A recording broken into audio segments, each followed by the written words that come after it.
a behind-the-scenes look at how games are made and the people who make them. This is Game Dev Deconstructed. Hello and welcome to another episode of Game Dev Deconstructed. I'm your host, Nick Culbertson, and I'm here today with Alex Sian. That is at Shout Sian, ShoutsCion. Alex is a highly respected freelance pixel artist and is currently working on Jack and Casie, an inventory action game that was successfully funded on Kickstarter, and we'll definitely go into that. So, Alex, welcome to the podcast. Hi, glad to be here. Awesome. So I thought a great place to start would be talking about sort of your art style and influences, because by looking at your Tumblr post and certainly Jack and Casie, it's evident that you have a very distinct art style. And I'm kind of wondering, where did those influences come from? Super Robot Wars. Super Robot Wars. See, I don't know. Is that an anime? I don't know. It's actually a video game. It's a video game of a bunch of different animes. They decided to take all the animes that they could, everything that had super robots in them, and just threw them all into a big war. And they were like, all right, let's just let this happen.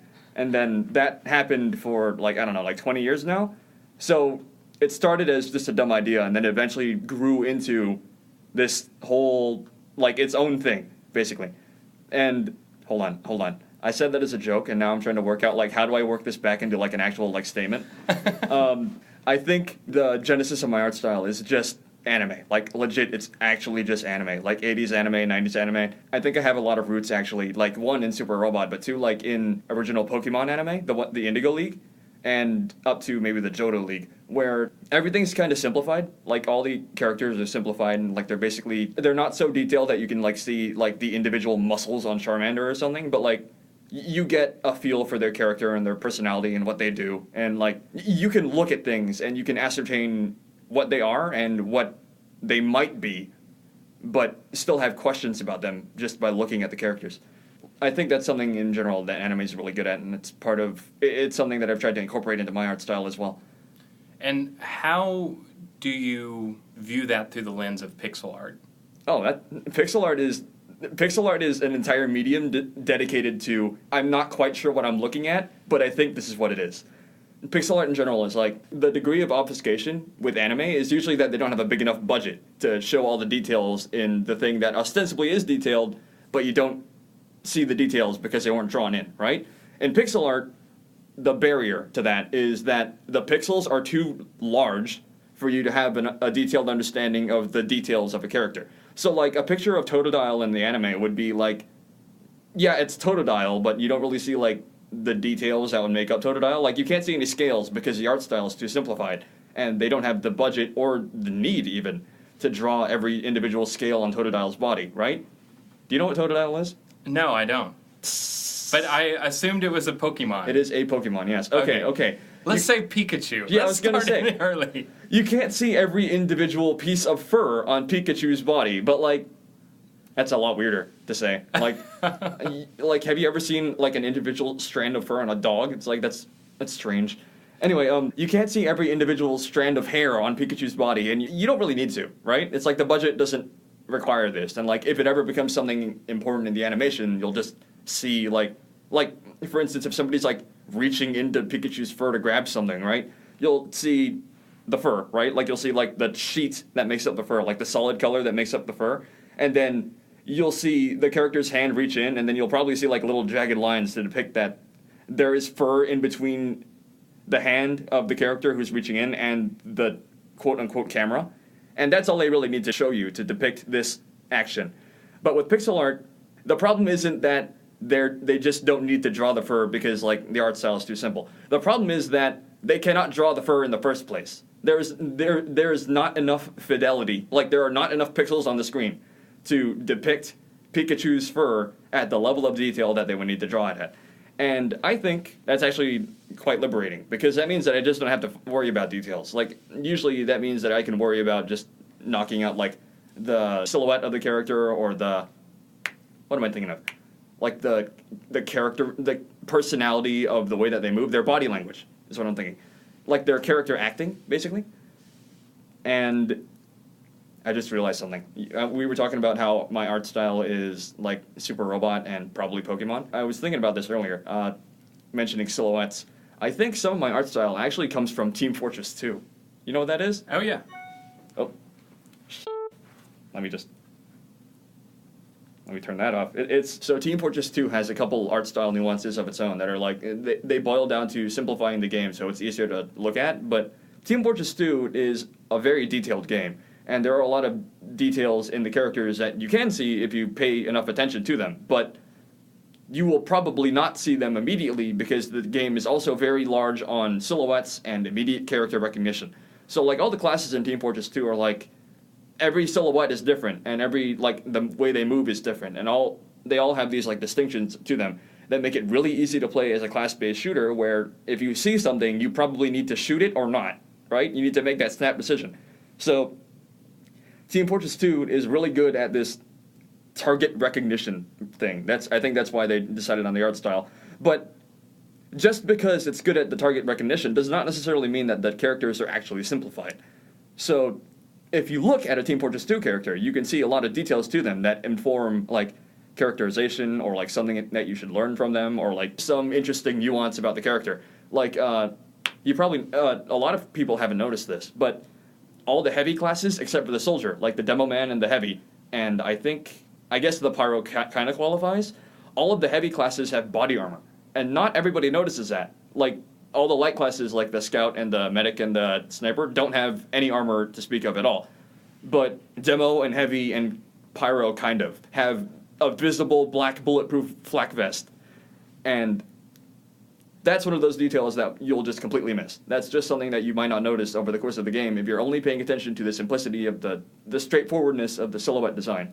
And I think that level of, yes, it's simple if you just look at it, but no, there's more detail if you look into it, is a really big thing that's informed by art style. Like, Super Robot does this too, and it's like, it's harder to, like, break it down so quickly, but, like, there are a lot of character designs, and, like the Zaku 2 in Mobile Suit Gundam, that's, like, you can see that this thing's a piece of shit, but you can also see the decisions that the in-universe designer made to make it less of a piece of shit for the same piece of shit budget. And you can see that especially throughout Jak and Casie, where there are a lot of in-universe design decisions that you can see just by looking at something that inform... And actually, in Jak and Casie, it usually just informs a gag. Like, at some level, it's just like, okay, why did this person build a spotlight directly into the quote-unquote head of this... what was it called? The Phillips? I honestly keep calling him a Metal Gear. The Western Woods boss. Uh-huh. Yeah, it's like, why did you put a spotlight into the center of this Metal Gear? And it's like, the in-universe reason is presumably because it looks around, like, low to the ground. It's not like it's a surveillance robot, but it's a surveillance robot that moves around and, like, finds spaces, like under caves or, like, into forests, where you can't look from the sky down onto the ground. So you have to get low to the ground and then snoop around, like, at ground level. Like, it does what a flying vehicle could not do. And that spotlight is there to allow that robot to see in the dark. But the problem is that the in-universe designer did not think about where they put the spotlight. So they put the spotlight directly over the main chassis of the body. And apparently, that spotlight is directly over something, like it doesn't have a surface in between the actual spotlight body, like the actual, like, flashlight device, and the internals of the robot. So, some idiot designed this robot to die. This robot is designed to get killed. Yeah, and I feel like with the characters and with how deep you go in the worlds you create for your games, there are a lot of these things. And is that established sort of on the fly as you're going, or do you have a game design document to start from where you keep referencing back these things? A little bit of column A, a little bit of column B. A lot of the characters, like in all of my games, are basically just... They usually stem from some kind of interesting situation that I want the player to experience, and then I think, what kind of character is necessary to allow this situation to happen? Like, for instance, Jak and Casie came around basically because I needed a character who could do the fight good, and another character who could carry around items. And initially, I was thinking, what if they were just two, like, human characters? Like, what if they were just two, like, normal people with arms and legs? And then I realized that Jak doesn't really do that much fighting, so he doesn't need to be human. He doesn't need to be, like... He doesn't even have to be, like, humanoid. He could be just some kind of robot that carries around objects. Like, basically just a walking... like a bag of holding, right? And that's where Jack's character design came from. And Casie ended up being, like... If there's only going to be one character on the screen, like if there's only going to be one fighter on the screen, she's going to have to be all of the fighters of a traditional RPG. Like, if I want to have a traditional RPG interaction, then Casie has to be every kind of character in order to suit that need. Like, in order to allow the player to experience all these individual RPG interactions. And that's kind of where the idea that Casie does not have any particular, like... She's not a class. She is just... Casie. She's basically just a human that you shove a gun into the hands of, and you just tell her to do things. Right, and I like how she's not built up as the main character, even though she's definitely the hero of the story. It's kind of like, oh, and there's Casie. Right, and there's Casie here. She's here too, I guess. Yeah, so I do want to roll back, so I definitely want to go into We definitely wandered off topic. Yeah, I want to go into the Kickstarter, but I want to touch on the pixel art stuff a little more first. I've seen you do pixel art before, and you do use the silhouette. You do the things on paper to the point where you could do high-def art just as easily, I think, as you are doing the pixel art. It's interesting that you say that. Well, but I'm curious why you put the constraints of pixel art there. Is it because it's popular? Is it because you were using Game Maker? What informs that choice for you? Oh, it's definitely not because it's popular. If I wanted to do popular pixel art, then I'd be doing something else. Like, I'd be doing, like, a Nuclear Throne kind of style, or, like, a Swords and Sorcery kind of style. It's like, okay, there are a couple of reasons I do use pixel art, and the first and least important reason is because I think pixel art is super video gamey. Like, all of my video games are video games. Like, when you play Jack and Casie, I want you to be like, this is the video gamest thing I've ever seen. And, of course, I'm not going to leave it at just like, this is a video game, don't think about it too much, don't digest any of it, don't think about it at all. That's not what I want out of video games. What I want is for the player to do something, and for the player to not think, oh man, what about the ramifications of this action? What kind of person does performing this action in-game imply that I am in real life? Like, I don't want the player to ever think, like, to not do something, or to do something because of their actual real life. Hold on. I feel like I just talked myself into the wrong direction. Like, I'm trying to explain exactly what I'm thinking of, but, like, I took an angle, right? And I was like, okay, I'm going to go with this angle until I get to where I actually want to go. I'm not actually sure what my end point here is. But right now we're in this very meta point where you're talking about where you were trying to go. Exactly. Yeah, this is also a thing that happens in my video games a lot, but I don't want to explain that to you yet. Okay. What am I trying to say here? I think pixel art is very video gamey, and I think on some level... Do you know what camp is? Like, the idea of like something campy? Being camp? Campy, yes. Yeah.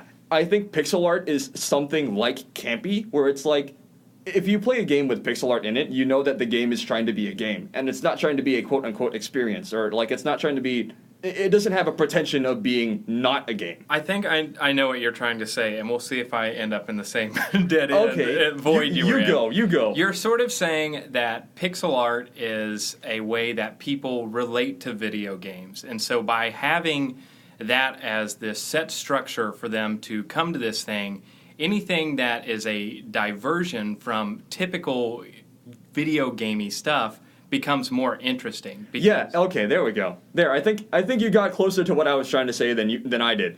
Yes, the reason why I do pixel art is because I'm trying to set up an expectation that you are playing a video game. So when I do non-video game shit, you're like, what the f*** am I doing? What the f*** do you mean that the Philips has a death spotlight right in the center of it, and that you want me to realize that shooting the spotlight means that there's something underneath the spotlight that's unprotected? Like... all of these, like, weird video game nuances that I do are usually, like, that is a video game thing, but, like, let's think about that for a little bit more. Let's think about what that would imply in the real world if you did that in the real world. And it's like, Jack and Casie actually is really rife with this joke, where it's like, what the f*** do you mean Casie can one-hand a machine gun? Doesn't that mean she's super strong? The answer is yes. Okay. So and it's like that joke is like, doesn't that mean she's super strong? And then somebody's like, yeah, I guess. And then, like, the next chapter, you see Casie, like, physically kicking over a Metal Gear, and you're like, oh, yeah, I guess I was right. Okay. What the f*** is that supposed to mean, right? And then the joke just keeps pushing itself further and further down the line until, like, eventually it leads to an actual punchline instead of just subsequent punchlines and then setups into punchlines. I guess the motion I'm describing is like a hopscotch joke where you start with a setup and then you end with a punchline. But that setup, or that new punchline, is the setup to another punchline. And it just keeps going down the track until it either decides to stop or feeds into another joke that you weren't expecting. Right, and I feel like comedy is infused with a lot of your games in unexpected ways. And is that influenced by anime as well? I don't know. I think that's actually inspired a lot by Emergent gameplay. Like, I grew up with a lot of shooters online. Like, a lot of, like, Gmod, Team Fortress 2, that kind of thing. And a big thing I really enjoyed was when bullshit just happened. Like, every once in a while, like, if you're just in, like, a DM server on, like, Gmod or something, or not a DM server, like a free build server, every once in a while, you'll just kind of look up, say you're building a house or something, and you'll just kind of, like, look up from your house and, like, look out a window or something, and sometimes it's just fine. Like, sometimes it's just you see, like, the empty expanse of a Gmod server, and sometimes you see a cluster. Like, sometimes you see, like, two guys running rockets into each other, and then, like, the rockets, like, are both flying directly at each other, but then all of a sudden, like, one rocket just tilts up and tail whips the other rocket, and they both spin out of control, and then one of them splinters on the ground, the other one just spirals off into space. And this entire time, you're just kind of standing in your house. Like, nothing's happening. Like, you aren't doing anything. You just kind of, like, happen to look up at the right time to see this bullshit happening, and then once that's done, like, one rocket, like, the guy on the ground is dead, and the other guy in the sky is spiraling off into space, into eternity. And you're just like, you know what, I'm going to go back to work. And you just turn around and just start working on your house again. And that quote-unquote gag, that, like, funny sequence of real-life events is something that I really enjoy.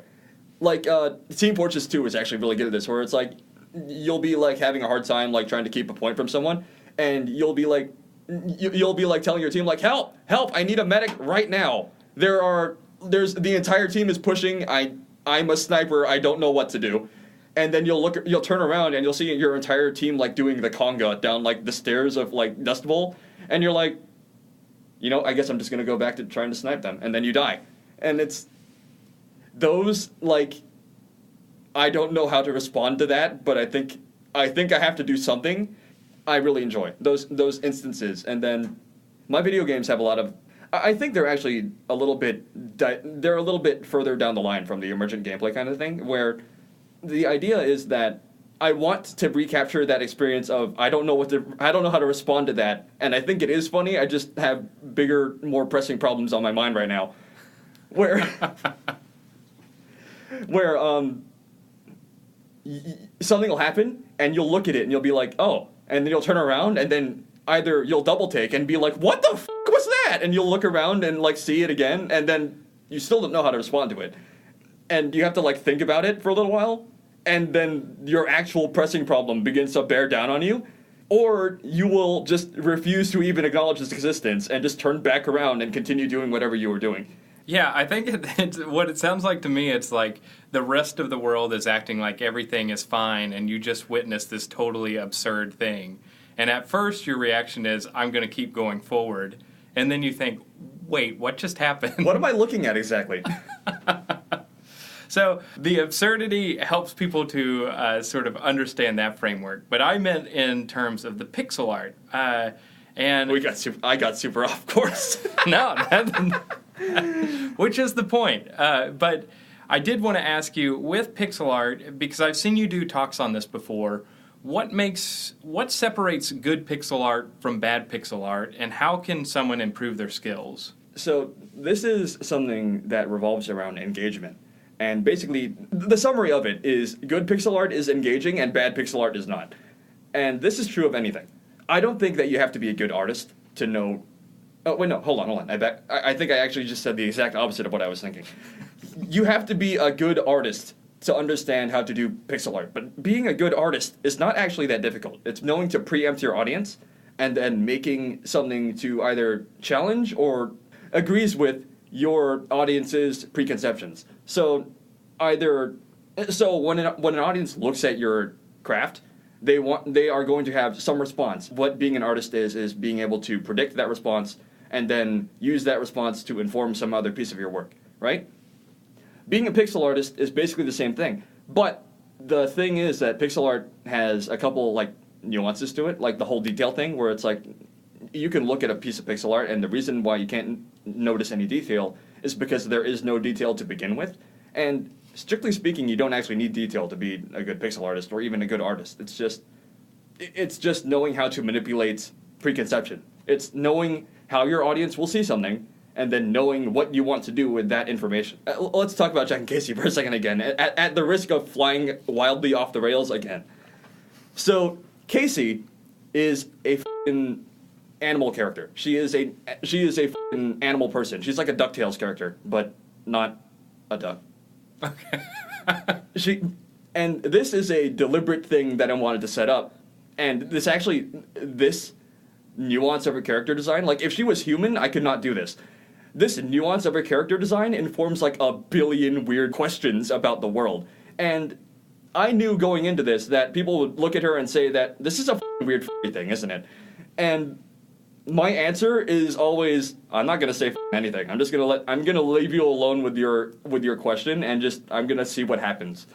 And if you look into Casie, there's weird explanations to like every facet of her character. Like, why is she a DuckTales character? Is that like DuckTales but with dogs? Yeah. Okay. DuckTales. Is this a new thing? Just now you made up? I just made it up. Yeah, I just made it up now. Yes. I think I was trying to say dog face. Like, do you know that's what Goofy's called? Like, that's what Goofy's like race is called. Oh, like a dog-faced human? Yeah, a dog human, like a dog person. Okay. Apparently, that's actually what they call them, and it's like I don't know why I don't like that. It's surprisingly like I don't know, dark. Like, is a dog face like a soldier? Anyway, so. I knew that Casie would get that like kind of like immediate response of like that's a thing, isn't it? Is this a creepy sex thing? And the answer is I can't tell you yet. I'm gonna let you find out for yourself. And if you go into it, it's revealed that no, she's more like a cartoon character, right? But then that information is also kind of wrong because then she becomes like a weird This is actually boiling back to that Team Fortress 2 thing that I was talking about, where it's like you look up and there's bullshit happening. Casie is a cartoon character, but she's not a traditional classic cartoon character. She's more like a goofy, absurd person, in that she does absurd things, and the world just seems to let that happen. Like, she's not like Deadpool, right? Where Deadpool is like insane and the world wants him to stop, but Deadpool is not going to let you. Casie is there to exhibit that the world is like this. Like, there are people out there like Casie who do the things that Casie does, and that's even weirder. That means that there's like, imagine if like the world of Deadpool was just Deadpool. Like there's only Deadpools. Like there's Deadpool, there's like Deadpoolettes, there's Deadpool Jr., and there's like the whole world is only Deadpool-like characters. Casie is there, one, to establish that she's a weird cartoon character, and then to establish that, wait, is everybody a weird cartoon character? What the do you mean that everybody in the world can knock over Metal Gears? What do you mean that they all can one-hand machine guns? And it's like, all these questions add up into like, the ball of absurdity keeps rolling on and on and on, until eventually it's like, there's a twist, eventually, in Jack and Casie that I don't want to get to, and it's like, it's another weird meta twist, where it's like, the story doesn't actually change, it's just like, now the player's response to it is like, what the am I doing? What the am I playing right now? And so, is that your goal? Was that your goal, the way that you wanted to present the game to... Yeah, my goal was, like, it's deliberately playing with every expectation you can, and it's... The reason why I can do that is because I'm aware that there is an expectation, and I am aware that there is... The audience expects something out of this game. So that means that I am free to subvert or confirm or, like, play straight or whatever tropes that the audience has worked out in their brains already. And that is the core of being a good pixel artist. It's being able to predict what the audience is seeing. Like, it's basically the ability to, like, there's a dilemma that beginner artists have, and when I say beginner, I mean like 5-year-olds. The dilemma is they will show you something, and they will have to explain to you what it is. Pixel art, or being a good pixel artist, is the ability to not have to do that ever. It's the ability to show something to someone, and you already know what the they think this is. And now that you know what they think, you can play with that expectation to turn their understanding into some new understanding through the context of where you put the pixel art. And maybe that just means that a lot of being a good pixel artist is knowing how to manipulate context. Or, like, knowing how to manipulate, like, again, predilections, predistinctions, preconceptions. No, I was trying to go for another word, not preconceptions, but like another like synonym. Precognitions. I don't know what I'm trying to say. We can say predilection, but I'm gonna have to. I don't know what the predilection is. Yeah. Yeah. So, how do you get better at it? How do you get better at it? Oh, that's just. I think you just have to show it to people. That's how I got better at it. It's just, I used to, when I was getting good at pixel art, I would post to Tumblr and Twitter, and like, I would post whatever, and I would have to explain what the I was doing in the picture, and eventually I decided, what if I just stopped explaining? What if I just let people look at the I'm doing, and what if I just let them come to their conclusions themselves? And I think that the aspect that my pixel art is usually like, or my art in general, like my games and like all of the things that I do in life, all have these like comedic undertones to them. I think that has engaged my audience to the point that they will respond. Like, my entire life is a bokeh and Tsukomi routine. Do you know what that is? No. Yeah. I don't know what I expected. So now, and that's another thing, is I feel like there are a lot of your references that you make sometimes that are totally over my head. That's fine. And then it makes me think, though, is this a part of the absurdity? Am I supposed to not get it? Stop, we're getting too meta. We're like 3 levels up. But like, no, you weren't supposed to get that. Okay, but let me, because you talked about your audience, I'm going to jump on that for a second. Yeah, all right. Because there was something about this Kickstarter that resonated with people. You have released a lot of projects in the past, a lot of really great-looking projects, but they've been sort of one-off things that you would release for free or abandon once it was to a build state and you got interested in something else. Right. I'm curious, one, what made this project different, and two, how did it become so successful on Kickstarter? And I pulled up the stats. It had 1,389 backers, and they pledged $36,910. I would like to add a number to that stat. Okay. What would you say my backer count was? Well, was like 1,400 or something? Yep. Okay, so my backer count is 1,400, but I am way more impressed by the player count. And that's something like 6,600, says itch.io. And honestly, it's fascinating because it's actually really low. Like, I thought that Kickstarter, like, I'm getting this detail out of the way now because I feel like this is something important, but I don't know what the I want to say about it. So I'm going to leave this to you, audience. I have a player count on itch.io for the Jack and Casie demo of like 6,600 people, like 6,600 people, and a backer count of 1,400 people, which means that it's actually a pretty good like turnaround. Like, it's not, it's like what? Like, I'm not good at math. Like 1 out of every 6 people. Oh man, you're gonna make me have to. Okay, we're doing the calculator. Here we go. He's typing. Yeah, so that we got 21%. As a matter of fact, it's 21.21 repeating. So yeah, okay. So like that's extremely high. So one in 5 people decided, I'm going to back this thing. Exactly. So I think holy that's a lot. I thought for sure that the Kickstarter turnaround was like 1 out of 20, if that. But apparently it's much lower than I thought, and I think that's. Actually, I don't know what I think about that. That's just, I don't know what to do. I don't know what to do with this number, and that's why I wanted to get that detail out of the way early, because I don't know what to say about that. But it is interesting, and take that information with a grain of salt, because I don't know what kind of salt to put on it. But what was the actual topic?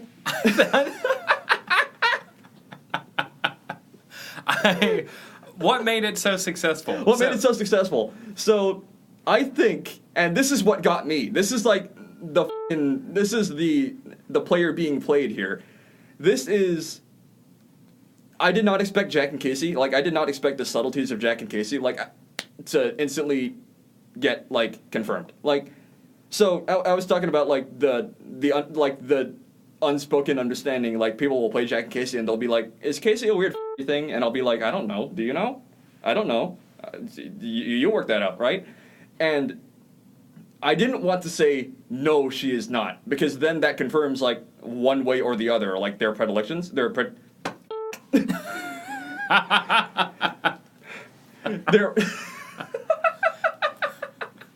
So I didn't want to say that either way because that I figured that would remove some intrigue from the game. So I keep telling people, "Nah, just play it yourself, you asshole," and they would, and then they would come back to me like I don't know, like a day later, and they're like, "What the did you just make? What the did you just make me play? I love it. I want more Jack and Casie, please." What the do you mean that I can just snipe the Phillips? Isn't it just a spotlight? Like, what do you mean shooting the spotlight breaks the entire robot? It's just a light. That's like shooting out the headlight on a car and the car explodes. So, you didn't expect people that to resonate with them, or them to understand it. I did not expect people to understand the game. I did not expect that people would look at the game and like understand all the subtleties and all the like. I did not expect people to ask the questions that they did end up asking, and that means that Jack and Casie is exactly what I want. Jack and Casie is a game where I can present a question to somebody and they will go like, "Okay, here's what I think my answer is," but that raises like another 3 questions. And each of those questions raises like another 3 questions, and then I'm just gonna keep going down this spider web of like, I don't know what the is going on until it becomes like I said spider web. I should have said like the family tree. I'm gonna keep going down the family tree of I don't know what the is going on until I take a step back and I'm looking at Yggdrasil, the Norse mythological world tree, and I'm like, I still don't understand. All right, we're here with Alex, Sian. I don't know what we're talking about. I don't know what talking about Yggdrasil. But we will be right back with our indie spotlight. Like critical mass. I don't know what the you're talking about. Bullshit. You know, I like that you're cussing so much. Yeah. But I get to So I don't know if it makes a difference on iTunes, but for some reason I marked this as a clean show. Oh my God. I now picture myself, I'm going to go in and I'm going to put a bleep on the cuss words. No, what you need to do is bleep all of them but one. Just have one, or bleep the words around the cuss word? Yeah. All right, we're back with Alex Sian, a.k.a. Shout. Hi, what's up? And now, Alex, let's jump into the indie spotlight. So these questions. Was that not what we were doing before? No, that was not it. That was getting to know Alex section. Hi, I apparently I just work on Jack and Casie. That's my entire character now. Okay, so Alex, are you ready for the indie spotlight? Apparently not. Okay, well, we're gonna go anyways. Here we go. Can you describe your game in a couple of sentences and what makes it unique? Jack and Casie is an inventory action game about a... Let me look it up. Jack and Casie is an inventory action game about a mysterious, enigmatic box and Casie. What it really is bullshit. It's just non-stop bullshit. It's like, it is equal parts an actual game, like an actual game with actual world building and actual, like ramifications to actions, and equal parts Pop Team Epic. It is a game that is f***ing with you, is how I would describe it. It is a game that is messing with you from the very beginning of the game right to the f***ing end, and you're like... At some points you're like, oh my god, I'm so frustrated with this f***ing video game, and sometimes you're laughing along with it, and honestly, I can't even predict when you're laughing along with it and you're laughing at it. So I'm just going... This is my philosophy approaching Jack and Casie. I'm just gonna let whatever happens happen, and I'm just going. I solemnly swear to with you the entire game. Okay. So in summary, Jack and Casie is you play the video game. Okay, I love it. And just so you know, that's gonna be bleep you just playing the video game. All right. Can you can you describe your process from ideation to completion and sort of cover the details of what you're planning on doing? Okay, so in summary, making Jack and Casie is it started with a basic concept, right? It starts with a basic situation that I want the player to or a scenario that I want the player to experience. Like, I want the player to experience going on a road trip with two assholes. And it starts with that. And then it's like, okay, so what happens during the road trip? Well, I guess they walk into a town. What happens in the town? Well, there's some kind of bullshit. What kind of bullshit? There's, like, I keep asking these questions where it's like, I have a basic scenario, and now I want to reason out what kinds of things happen during the scenario. And I'll keep asking these questions until I reach something that I find interesting, and then I'll refine that question. So, like, what happens in the town? Well, I guess they solve one of the town's problems. What's the town's problem? There's a bear. It's just a bear. Like it's just like a person. It's like it's a bear person, right? Right. And he's like, I've got a problem with my fishing hole, and now the question is, why the do we care about your fishing hole? It's got a bear in it, an actual bear. And it's like and Jack and Casie go down to the fishing hole, and there's a literal just a normal bear, and everybody's like, the question isn't, can we get the bear to leave? The question is, here's a bear person, here's a bear. What's the difference? Okay, so how do we have a bear person and also the bear? If are they the same thing? Are they is one the evolutionary cousin of the other? It's and now the question is it's gone from a standard a normal actual just a standard plot to wait a minute, what are these implications? What the is going on in this? What are you trying to say here, video game? And the bear growls at you, and you're like, I still don't understand. And the game allows itself to explain a bunch of weird details about the situation. Okay, well, we know the bear's from a lab. And you're like, okay, now I have the information that the bear's from a lab. That means that it might be an escaped science experiment. What the did they do to a bear person to turn it into a bear? Or the opposite, what the did they do to a bear to turn it into a bear person? And you're like, who did this in the first place? Who is the person behind the bear or not bear dilemma? And you go into the science lab, and you look around all the books, and Casey's rifling through the books, and Jack's putting the books in his inventory, and eventually Casey's like, hold on, wait, no, I needed that book. Jack, give me back that book. And Jack's like, what book? And it's Jack, and when I say Jack, I mean the player. The player has forgotten what book that they're talking about, and Casie just starts rifling through Jack's inventory, and she just starts pulling out random books, and it's one book is one book is from her house at home, and she's like, did you steal this? Have you had this a whole game? And it's now it's going into a different plot. It's a different subplot, and Casey's looking at the book and looking at Jack, and Casey's like, you know what? I don't care. Let's go back to the main plot at hand, and just throws the book away. So eventually she gets to the book that she wanted out of Jack, and she opens it up, and she's like, hey, there's the plot in here. There's this whole thing about this fucking guy who is hey, I found an experiment. I'm gonna experiment on bear people, and I'm going to see what happens if I implement bear genes into them. And Casey's like, what? And Jack's like, I also don't understand, but I don't know why you thought I would understand in the first place.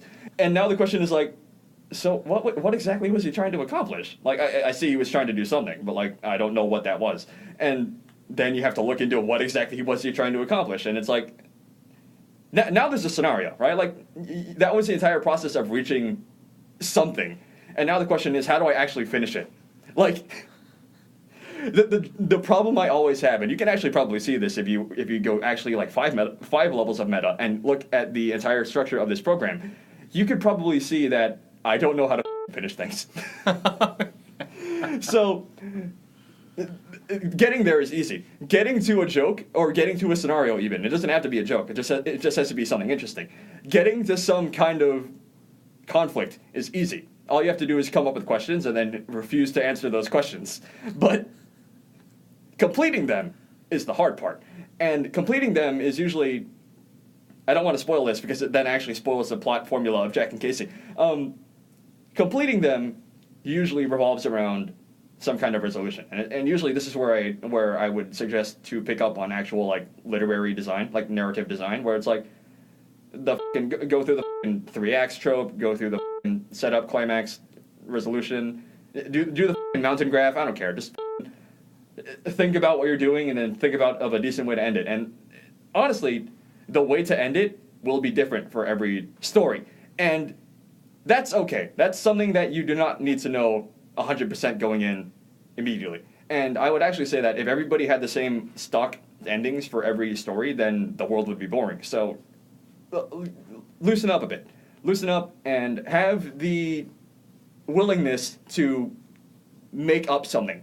Just be willing to make up something and then be willing to edit it on the fly until you have something that you enjoy. And eventually you will reach the point where you're like, I think I know exactly what I enjoy.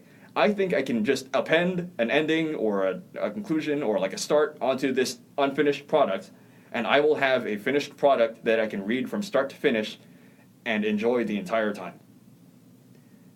And the other aspect of this, the actual production aspect of this, while I'm working, I usually listen to music that evokes the feeling that I'm trying to evoke in the audience. So, honestly, that means I listen to a lot of anime OST while I'm working. That usually means I have like a bunch of playlists on YouTube that are just like, okay, here's the Pokemon OST, here's the, what am I thinking of? The Dragonar OST. Honestly, I don't even listen to that very much because Jack and Casie is not like Dragonar, but I used to for some other games.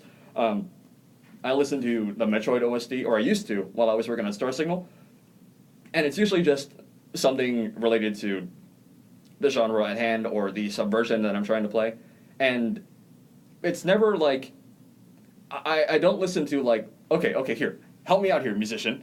What do you call the opposite of OST? Like, what do you call normal, like radio music? Just an album? Yeah, like, I don't listen to albums. There we go. I don't listen to albums because unless the album suits the tone that I'm trying to present to the audience, I feel like it's doing a disservice because it's distracting me from what I actually want to put into the game. Right. I mean, whenever I listen to music and I'm working, I tend to listen to something without lyrics, or if it does have lyrics, something I've heard a million times before. So it's almost just background noise. It's like being in a coffee shop. You know? Yeah. I have the same like. I haven't thought idea. of it in terms, though, of listening something that is sort of in the world of the thing you're trying to create. That's kind of an interesting direction to go with it. Normally, I'm listening to rock music, so that isn't inherently video gamey. Oh, you're working on a rock game, aren't you? I'm working on I'm working on a podcast currently. I should show it to you sometime. Oh yeah. Yeah, I need to listen to these.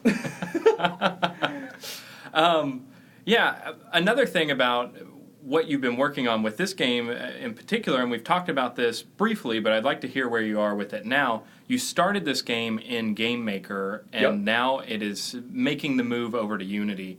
Can you sort of talk about that soul-searching trip of doing that and why you're finally making that leap? Not really, because I'm not making that leap. Oh, you're not doing it? I am not. I'm actually sticking with Game Maker for the time being. Dude. This is big deal, right? Is it? Not really. I mean, like, it's the absence of a big deal. In fact, it's like the other thing would have been a big deal. Yes, exactly. The big deal is that you're not doing a big deal. The big deal is that I'm doing nothing. It's almost like being like, I'm gonna have a divorce. I'm divorcing my partner, and then the next time you see the person, you're like, no, we worked it out. I'm staying together. We're fine now.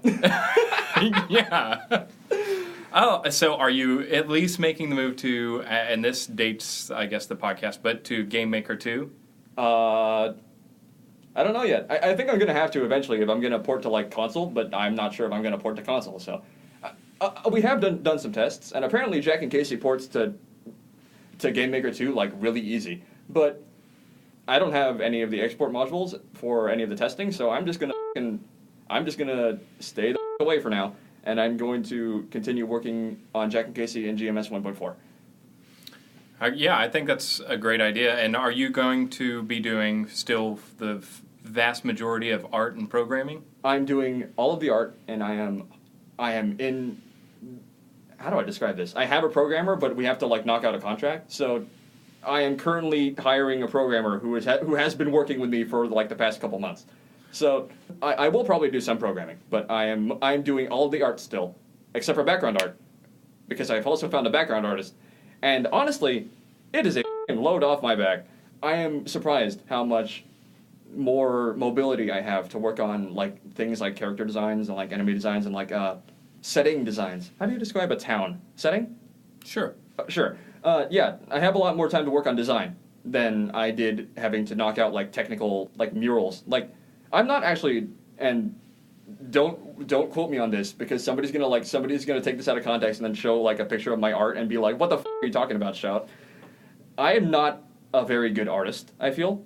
I am not technically a good artist. I feel like I'm a much better designer. I'm much better at conveying some kind of idea than technically conveying that idea through like using like actual like art techniques. Like I'm self-taught, for instance. I don't have all the information I would need to be a good artist. So not having to be a good artist is a huge load off my back because that means I can just go right back to the thing I'm good at, which is design. Right. I mean, I don't necessarily agree because I do think that you're one of the better pixel artists I know, and meaning also people I know online that do pixel art as a profession. Oh, thank you. And it also might be because the design is so strong in the things that you're doing, like particularly with animations and different frames, to have these little pixel dudes, their actions read so cleanly for something so small, you know? And also I worked with Alex on another project where he was programming, and you're also super proficient at programming. So I think you really got a lot of the skills there, and I think design is definitely a big part of it. That might be your strongest suit, but that's one that is often baked into the art and the programming. Yeah, that's something that people don't really like. That's something that people seem to forget about. Like a lot of art and programming is just thinking what you want to do through and thinking how to do it. If you know exactly what you're trying to do, you can just kind of trial and error your way into it. But if you don't know what you're trying to do, you have to know what you're doing. If you know what I'm saying, you have to know the technical aspects of what you're doing to get to where you think you want to go. So, would you do a Kickstarter again? Yes. Yes, especially considering that now I know that I have an audience, and my audience is actually, like, they understand the joke. I can make a joke and they will respond to it in the way that I expect them to, which means that I can continue making these jokes and people will continue understanding them, which means now I have an audience. Now I have a market. So if you were a consultant for a small game studio and they were like, oh, we want to put on a Kickstarter, how can we have a successful one? What would you tell them? Have an audience in mind. Know your audience, at least on some level. Like, you don't have to know them, like, super well, just, like, well enough to be, like, to understand them, right? And work toward engaging that audience in ways that only that audience can be engaged. Because you should not ever, and this is what I've learned from all my past Kickstarter failings, you should not ever assume that you will hit everybody, especially if you're in the indie marketplace. And, like, even with AAA games, too, like, you can't do this anymore. You cannot hit everybody, so you have to hit the people that you know will enjoy what you're making. So, know your strengths, know your weaknesses, play up your strengths, and just ignore your weaknesses. Just forget they existed. Yeah, that's interesting. I talked with someone else who talked about ignoring your weaknesses, and I think at the same time, if you work on your weaknesses, you can turn them into strengths. But maybe with the finite amount of time you have, it's better to just focus on your strengths. Right, but like, okay, hold on. Let's, at the risk of making this podcast longer than it should be, let's talk about the idea of turning a weakness into a strength, because I don't know what that would be. What kind of media has ever done that in a way that you looked at it and you were like, wow, that genuinely is a weakness into a strength, and it not just, oh, they covered up that weakness really well, right? Like, I can't think of what that would look like. I can't think of even a hypothetical example. Well, so think about the two big things with game development we talked about are art and programming. So maybe you're a great artist and you really want to just put your art into some game, but you can't hire a programmer. So you start small. You know, you make a little game, and then it gets better, and it gets better. And next thing you know, maybe your programming skills have superseded your art skills. I see what you're saying. Well, okay, the example I was thinking of was like, so your programming skills have superseded your art skills, right? But that means that you haven't made your weakness into a strength. You've just you've basically like class changed. Like you went from an artist to a programmer, and now you're like a little bit more rusty on art. So it's like now it's picking what you want to be good at instead of working on what you're already good at and continuing to make that even better. Yeah, I think because that's the thing, is the thing that is your strength, if you keep working at the strength, you can make that an even stronger leg to be standing on. Exactly. Like, at the risk of oversimplifying things, you should play to your strengths because people will notice the quality of your work. You don't have to make everything rounded out. Like, even in situations where you have weaknesses and you have strengths, but your strength is so much higher than your weaknesses that people will notice your strength, at least on a novel level. Like, if you're a really, really good artist and then a kind of bad game designer, you can make a really pretty game that's kind of objectively, and people will still play it that on the grounds that it's a pretty game. You will be known for making a pretty game, at the very least. And that's not to say that you should do that. Like, I would say round yourself out enough that you make a good game in the first place. Or even more so, concentrate on making a good game and then using your strengths to enhance it instead of making it entirely about your strengths. But play to your strengths. Like, remember that you are making something that only you can make. Like, remember that you have your own specific talents and people will play your games for your talents instead of the generic general good quality that they can get from any game. Like, I guess what I'm saying is the professional version of be yourself. Right. Be yourself, but make money also. Yeah. Okay, so that'll bring me to this last question, and then we'll wrap up. But on the topic of making money, you have to market yourself or your product to make money. So how do you plan to market this Jack and Casie as you're releasing it? Well, Jack and Casie is kind of... I don't even think this is unique. I think I'm full of... I think Jack and Casie is one of those games where I can just give you a demo and you'll be like, I think I do understand this. I'm going to tell all of my friends. So my plan is to make Jack and Casie good, and then I'm going to give it to a bunch of people online, and I'm going to trust them, as I have in the past with my Kickstarter. I'm going to trust them to tell all their friends about it, and I'm going to trust those friends to like the game and tell all of their friends about it. And eventually, this will go down the line until somebody, like a big prominent Let's Player or something, will notice it, and that big prominent Let's Player will tell all their big prominent Let's Player friends, and now I have, like, coverage. Now I have a bunch of people playing my game on the grounds that it's good, and not on the grounds that I tried to sell it to them. So that's my strategy with pretty much any game. Like, just make it good, make it interesting, make it engaging to the audience, know your audience in the first place, and the world will beat a path to your door. If you build it, they will come. Awesome.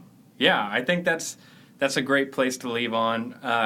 If people want to find Jack and Casie, they can Google it. That's how I find it right away. Casie spelled C-A-S-I-E. Yeah, there we go. Yeah, and then... By the way, props for not saying the word Casie this entire podcast. Well, yeah, like Casey Jones. That's what I was thinking. Good. All right, that's not bad. So where can people find you online? You can find me on Twitter at shout, like S-H-O-U-T, Sian, S-C-I-O-N, like the car. Or you can find me on Tumblr, which I don't update anymore. Or... I think that's it. Like, I would prefer you contact me through Twitter if you have any questions or anything. And I'm online all the time, so, like, if you have questions or something about the bullshit I spouted just now, I am likely to respond, honestly. Like, I'm content to answer those right now. Awesome. Yeah, you certainly are active on Twitter and willing to speak your mind, and I love reading your posts. That's a really good way to say I post a lot. Yes. I actually learned that term from you. Post? You hadn't learned the term post? No. That's amazing. I had not learned the term bleep post before. So, Alex, thanks so much for coming out here and talking with us. Like I said, thanks for having me. Yeah, definitely. All right, and we'll see you all next time. For show notes and links mentioned in the podcast, visit GameDevDeconstructed.com. Support the podcast by following us on Facebook and Twitter, and by rating and subscribing on Apple Podcasts, Stitcher, or wherever you stream the show. That's all for this episode, and I hope to see you all next time.